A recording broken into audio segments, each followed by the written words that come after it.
Vou te mostrar como sobreviver quando a atmosfera decide testar a integridade da sua casa e a sua própria resistência física. No Brasil, a ideia de que tornados e furacões são exclusividade de filmes americanos é um mito perigoso que precisamos desconstruir agora mesmo. A física do clima está mudando e eventos como ciclones extratropicais e microexplosões estão se tornando parte da nossa realidade climática, do Rio Grande do Sul até o Nordeste.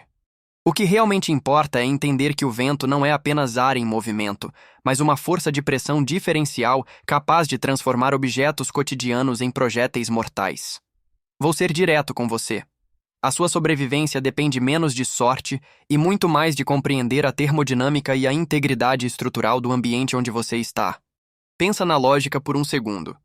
Se você não sabe como a pressão negativa funciona, você pode acabar cometendo erros fatais na tentativa de proteger sua família.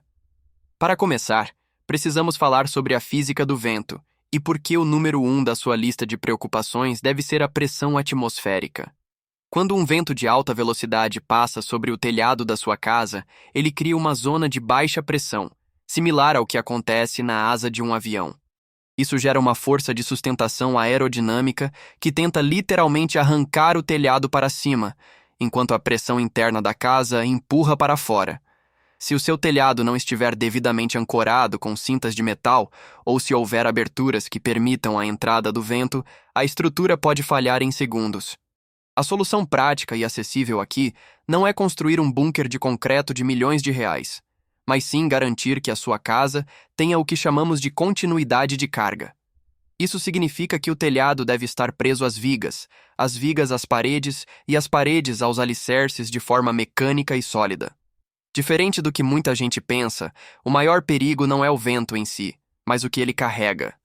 Em uma situação de tempestade severa no Brasil, telhas de fibrocimento, galhos de árvores e até móveis de jardim se tornam estilhaços viajando a mais de 100 km por hora. Aqui está o que funciona na prática, para mitigar esse risco antes mesmo da nuvem funil ou da parede do ciclone chegar. A gestão de detritos ao redor da sua propriedade. Se você tem árvores com galhos secos ou materiais de construção soltos no quintal, você está fornecendo munição para a tempestade atacar sua própria casa. Isso faz diferença porque a energia cinética de um objeto em movimento aumenta com o quadrado da velocidade. Um pedaço de madeira de 2 kg voando a 80 km por hora tem energia suficiente para atravessar uma parede de tijolos simples ou estraçalhar um para-brisa. Deixa eu te explicar a lógica sobre janelas, porque esse é o ponto onde a maioria das pessoas erra feio no Brasil.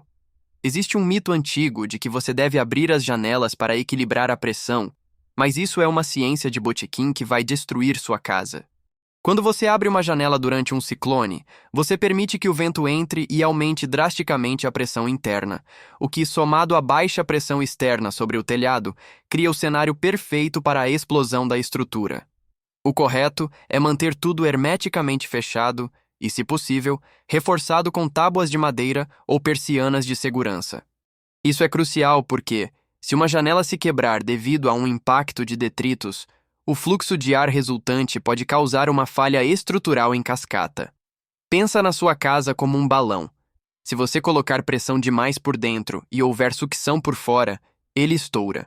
Se você quer aprender a proteger sua vida e seu patrimônio com técnicas que realmente funcionam no nosso cenário brasileiro, inscreva-se no canal. Esse conhecimento pode fazer a diferença absoluta quando o céu escurecer e a sirene de alerta ou o barulho do vento começar a aumentar. Inscreva-se para ter acesso a informações práticas que não dependem de equipamentos caros, mas sim de ciência aplicada e planejamento inteligente. Me diz nos comentários. Na sua região, qual foi a tempestade mais forte que você já presenciou e como sua casa reagiu a ela? Agora vamos falar sobre o que fazer quando o evento extremo está acontecendo e você não tem um abrigo subterrâneo, o que é a realidade de 99% dos brasileiros. A física nos diz que o lugar mais seguro é o núcleo da estrutura, onde há o maior número de paredes entre você e o exterior.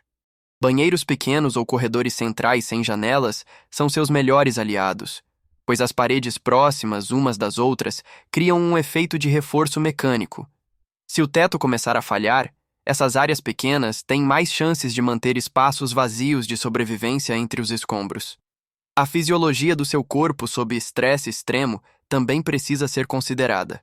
Quando o vento ruge como um trem de carga, seu corpo entra em estado de luta ou fuga, o sangue se retrai das extremidades para os órgãos vitais e sua capacidade de tomar decisões lógicas diminui. É por isso que o seu plano deve ser instintivo e preparado com antecedência. Em situações reais, você precisa de um capacete, mesmo que seja um de ciclista ou de obra, porque o traumatismo craniano causado por detritos em queda é a principal causa de fatalidade em tornados. Vou ser direto. Se você estiver em um andar alto de um prédio, não tente descer as escadas se a tempestade já começou, a menos que você tenha tempo de sobra. Fique no corredor central do prédio, longe dos poços de elevador e das janelas de vidro, que podem se transformar em guilhotinas de cristal devido à pressão e aos impactos. A condução térmica é outro fator que as pessoas ignoram durante grandes tempestades tropicais ou ciclones extratropicais. A chuva pesada combinada com ventos fortes pode levar à hipotermia mesmo em climas quentes como o brasileiro, se você estiver molhado e exposto ao fluxo de ar. Isso acontece porque o vento acelera a evaporação da água na sua pele, roubando calor corporal de forma muito mais rápida do que o ar parado. Mantenha-se seco, e se a sua casa for comprometida, procure usar camadas de material sintético ou lã que mantenham o isolamento térmico mesmo quando úmidos. A logística de suprimentos para ciclones no Brasil deve focar na redundância de comunicação e iluminação. Esqueça velas, elas são um risco de incêndio enorme em um ambiente com ventos fortes e estruturas possivelmente danificadas. Use lanternas de LED com baterias carregadas ou pilhas de reserva. A física por trás das baterias modernas permite que você tenha dias de luz com um consumo mínimo de energia. Além disso, um rádio a pilha é essencial porque as redes de celular são as primeiras a cair quando as torres de transmissão sofrem danos estruturais ou falta de energia prolongada. Não é sobre ter o gadget mais caro, é sobre ter o sistema mais simples que funcione sob pressão. Um rádio AM/FM pode captar sinais de longa distância que informam sobre a trajetória da tempestade quando o seu smartphone se tornar apenas um peso de papel caro sem sinal de internet. Perceba que estamos focando em fundamentos de integridade física e abrigo primeiro. Itens avançados de sobrevivência são inúteis se você for atingido por uma telha voadora ou se sua casa desabar sobre você porque você decidiu ficar na varanda filmando para o Instagram. A hierarquia de prioridades é clara. Primeiro, sua integridade física, proteção contra detritos. Segundo, o seu isolamento térmico, manter-se seco e aquecido.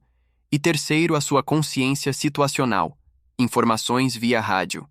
Todo o resto, como estoque de comida para meses ou purificadores de água complexos, vem depois que o vento parar de soprar. O que realmente importa é entender que, após a passagem do olho do ciclone ou do tornado, o perigo muda de forma, mas não desaparece. A biologia entra em cena com o risco de patógenos em águas de enchente e a física continua presente em fios de alta tensão rompidos escondidos sob poças d'água. No Brasil, a leptospirose é uma ameaça real após grandes tempestades e o contato com a água contaminada pela urina de roedores arrastada pelas chuvas pode ser fatal. Use botas de borracha e evite ao máximo o contato direto com a água parada, pois a pele humana amolecida pela umidade é uma porta de entrada fácil para bactérias. A condutividade elétrica da água é outro perigo invisível. Nunca se aproxime de poças que estejam em contato com postes ou cabos caídos. A diferença de potencial elétrico pode criar um gradiente de voltagem no solo que pode te eletrocutar, mesmo se você não tocar diretamente no fio. Vou te contar uma piada que os antigos preparadores diziam. O brasileiro só se lembra de consertar o telhado quando começa a chover. Mas o problema é que, se o vento estiver forte, o telhado pode nem estar lá para ser consertado. Não seja essa pessoa. A preparação é um exercício de antecipação constante. Pensa na lógica. Você gasta milhares de reais em seguro de carro que talvez nunca use.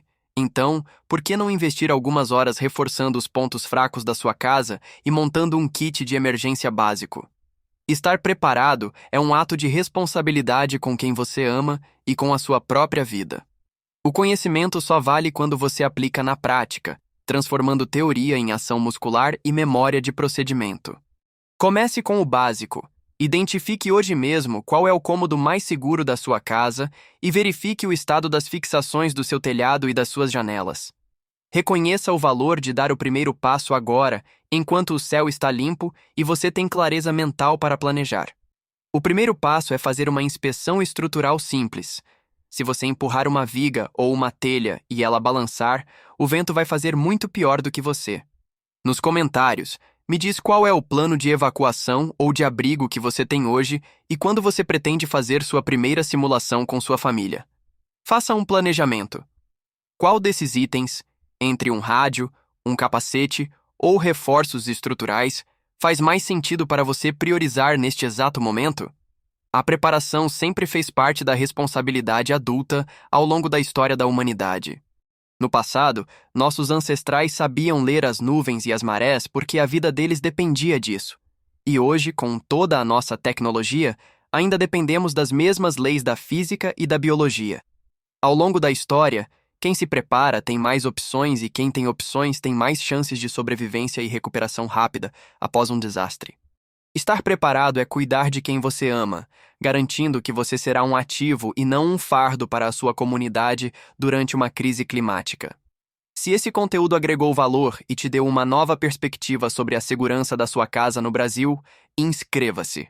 Compartilhamos aqui conhecimento prático e aplicável, fundamentado na ciência e na experiência de quem não aceita soluções de fantasia. Ativa o sininho para não perder os próximos vídeos, onde vamos aprofundar em outros sistemas de sobrevivência urbana e rural adaptados para a nossa realidade. O conhecimento é a única ferramenta que não ocupa espaço na sua mochila, mas é a primeira que você vai usar quando o perigo bater à porta. Lembre-se, o clima não tem piedade, mas ele é previsível em suas leis físicas, e você pode usar isso a seu favor. Não espere a tempestade ter nome para começar a se preocupar com o que está acima da sua cabeça. Vamos ficar preparados, porque a natureza não avisa quando vai mudar as regras do jogo. A nossa missão aqui é garantir que você tenha a base necessária para enfrentar qualquer vento que sopre na sua direção. A sobrevivência é um processo contínuo de adaptação e aprendizado, e cada passo que você dá em direção à preparação te coloca quilômetros à frente da média da população. Mantenha o foco no que é essencial, descarte o supérfluo e confie na física. Não deixe para amanhã a segurança que você pode garantir hoje com medidas simples e consciência situacional.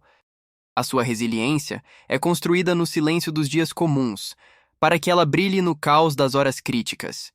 Saber como o vento se comporta e como seu corpo reage ao frio e ao medo é metade da batalha vencida. A outra metade é ter o equipamento certo e a coragem de agir conforme o planejado quando o mundo lá fora parecer estar se desfazendo.